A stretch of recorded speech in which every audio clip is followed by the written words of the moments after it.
hôpital la hôpital la Dantec la pavillon hôpital la mais kaso la donc da ngay gis ne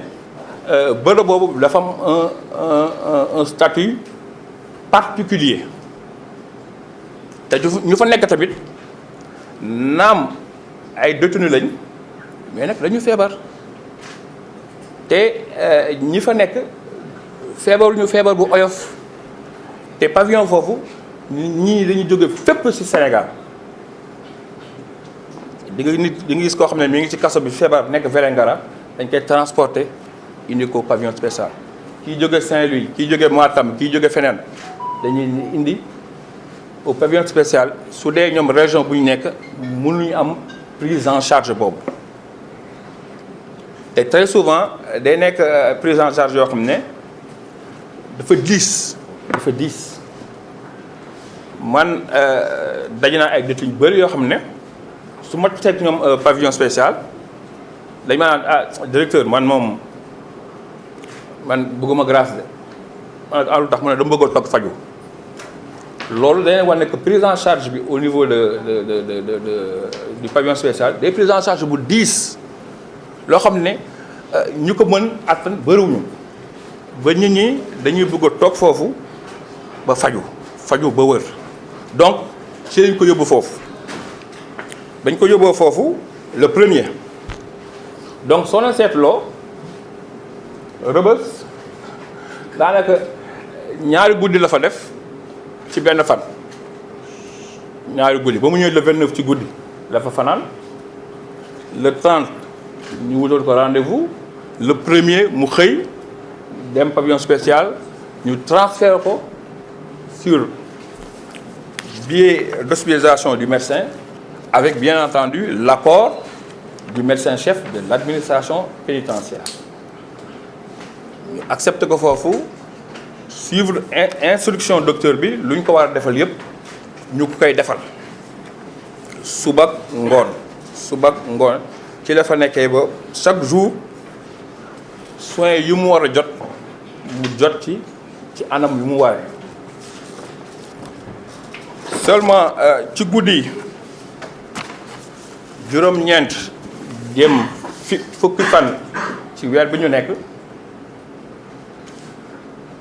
lañ ma woo ne ma Pape Modou Seck dem na maanaam def na ay pexem ba génn kaso bi loolu nag mooy dëgg bi def na ay pexem diggante le 9 le 10 juróom-ñeent jëm fukk fan ci weeru juillet def na ay pexem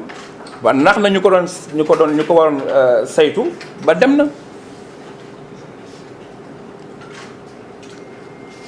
loolu mooy lu am te loolu mooy dëgg bi te mooy lu wóor maintenant comme ni ñu ko xamee nit moom ku nekk yaa moom sa bopp ku nekk loola neex nga xalaat loola neex nga analyser loola neex nga wax loolu kenn mënu ci dara mais ñun ñi tamit nga xam ne ñoo gént bi ñoo fa nekk suba ngoon di liggéey moom di fa liggéey xam ni mu demee noonu la demee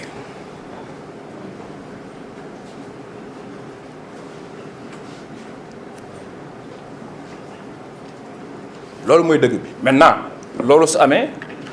ku nekk am na sañ-sañ laajte mais loolu nag la mu nekkee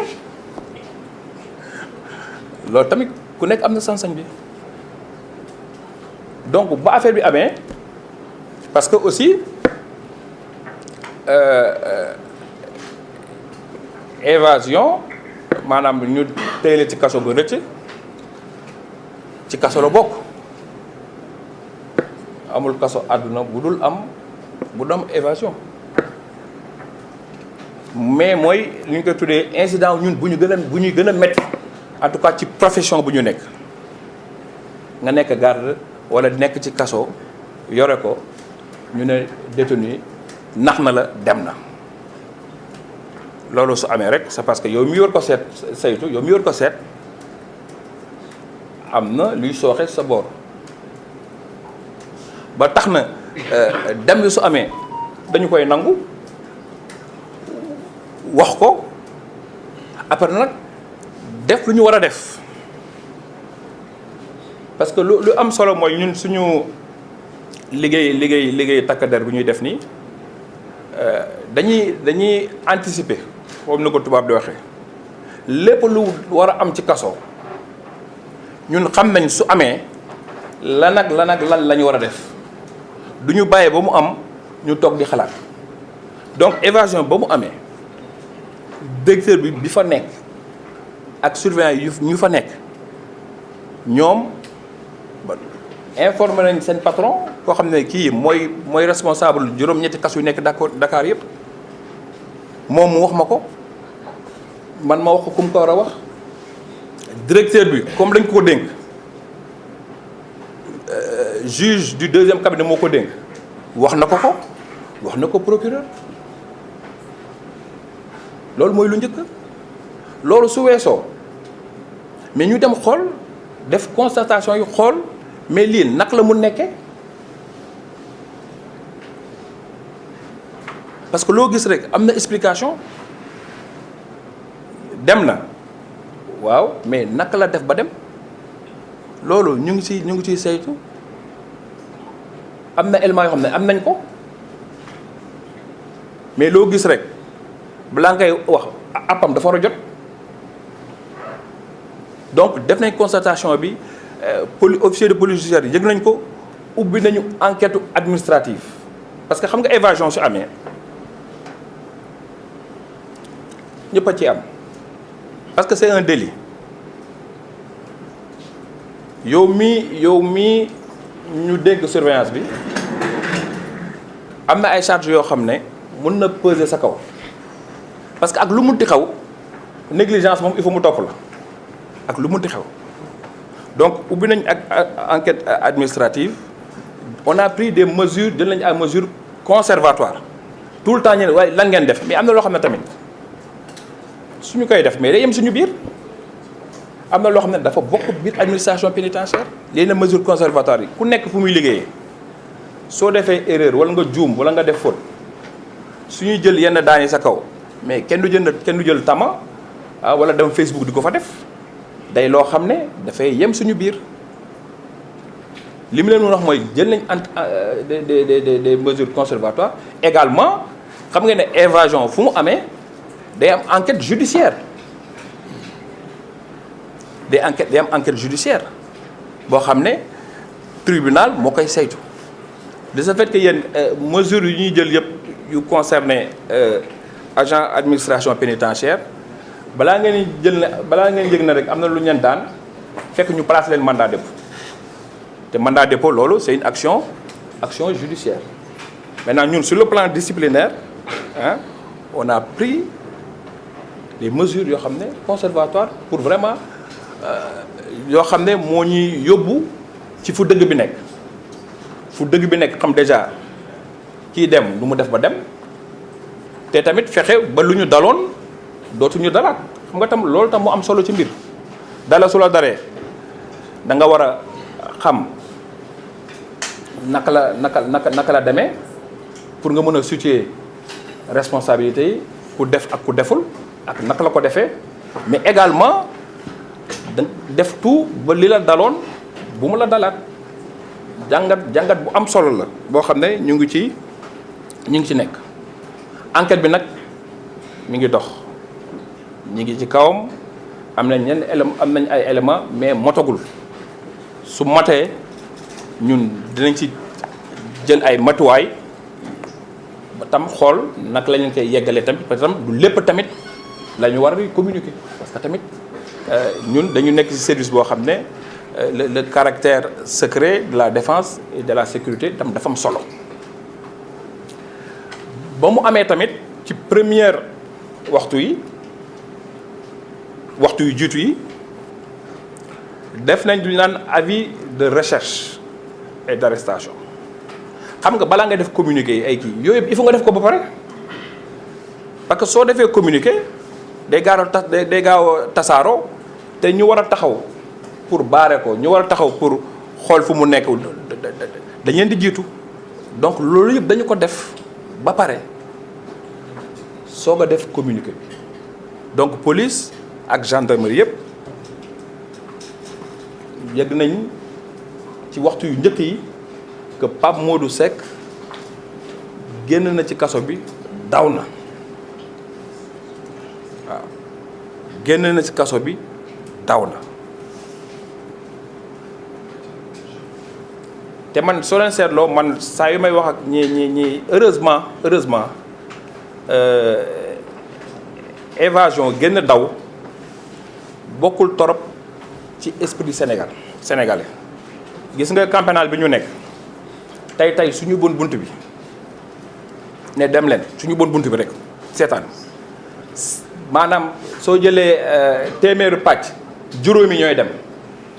mais ñeneen dañuy toog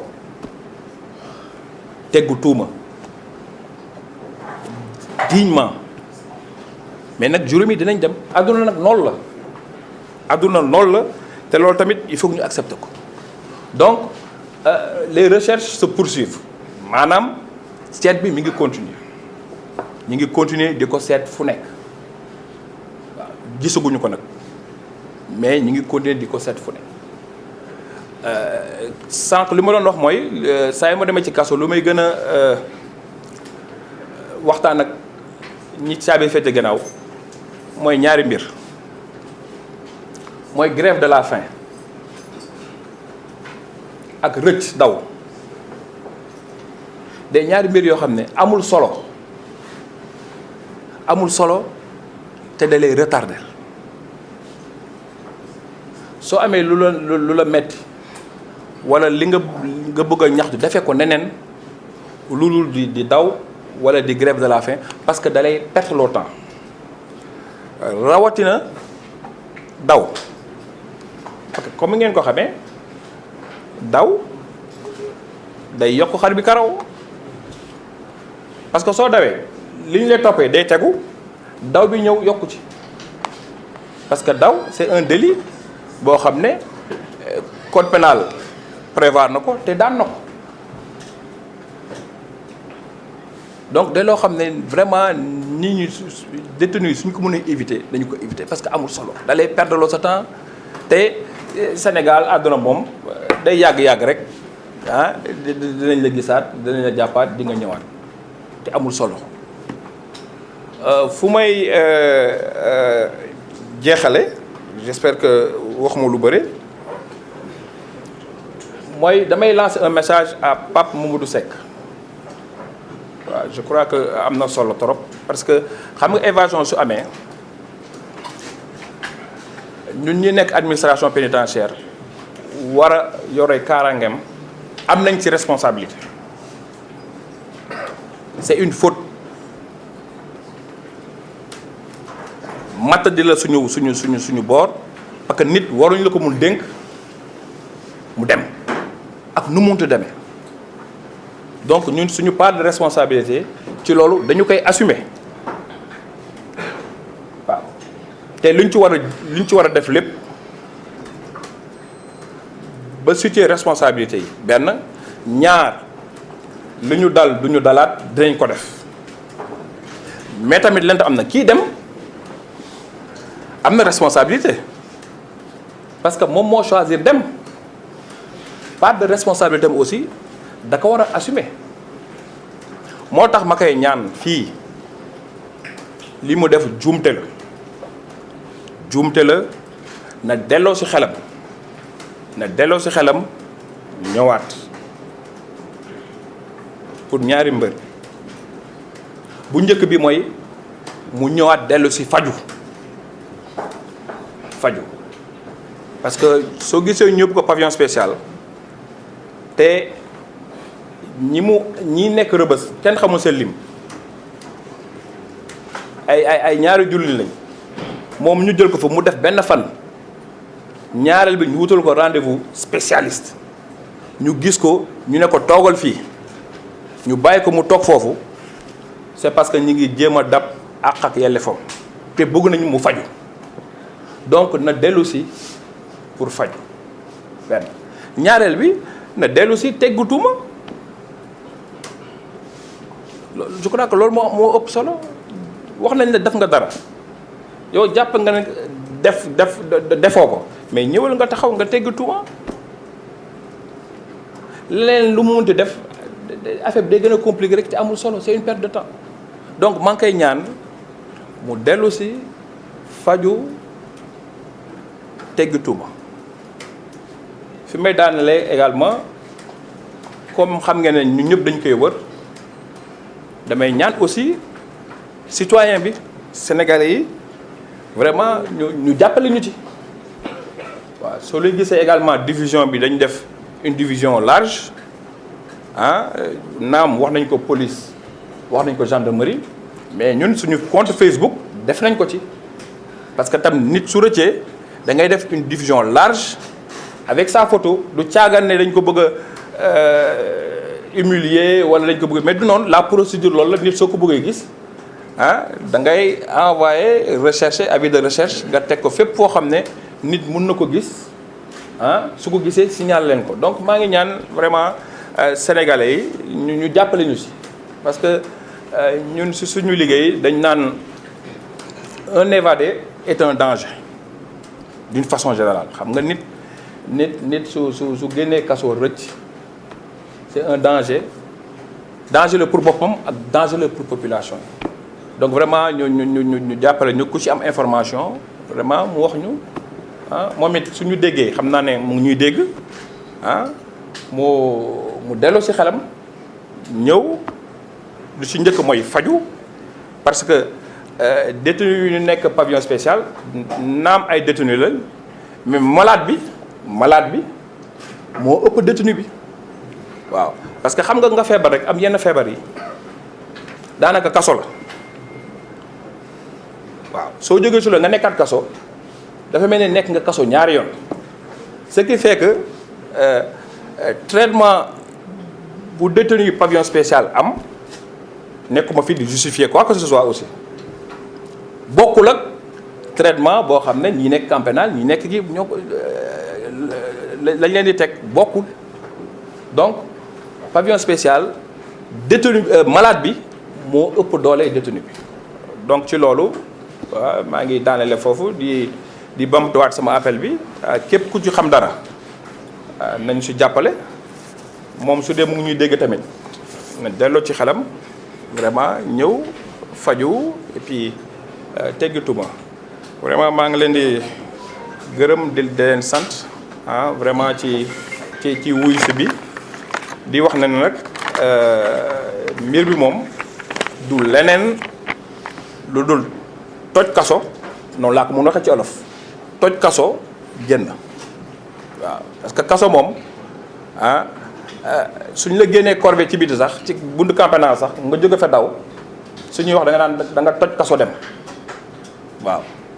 donc toj na kaso bi rëcc na dem na loolu mooy lu am waaw suñ si amee leneen lu bees nag ci lu ñuy def ci seet bu ñuy def waaw dinañ leen ko yeggee soit nii wala communiquer en tout cas maa ngi leen di sant di leen gërëm wasalaam.